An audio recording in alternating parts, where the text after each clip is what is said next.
High, আমি না একটা কাজ করে ফেলছি। আমি অফিসে যাওয়ার জন্য রেডি হচ্ছিলাম, তো লিপস্টিক দিছি। দেওয়ার পর আমার জামা হচ্ছে ব্ল্যাক আর মেরুন কালার, হ্যাঁ, তো আমি মেরুন কালার লিপস্টিক দিছি।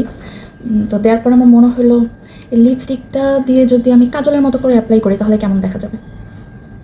এই চিন্তা করে আমি এক চোখে দিয়েও ফেলছি, এখন আরেক চোখ বাকি, এটাও দিই। খারাপ দেখা গেলেও কিছু করার নাই, এটা মুছার এখন সময় নাই আমার। সময় নেই, অথচ ভিডিও করতেছি, সময় নেই। আর মেইন কথা হচ্ছে আমি চশমা পরবো, অতটা বোঝাও যাবে না।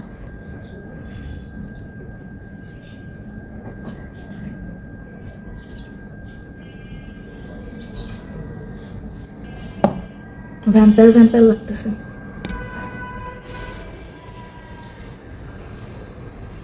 অতটাও খারাপ লাগতেছে না। রক্ত খেকো লাগতেছে, মনে হচ্ছে কারো রক্ত খাইছি, নেশা করার জন্য চোখেও দিছি। এই কাজটা করে আমাকে যেমনই লাগুক, আমি কিন্তু এইভাবেই বাসা থেকে বের হয়েছি। এই যে আমি সিঁড়ি ঘরে, what ever, my life my rules.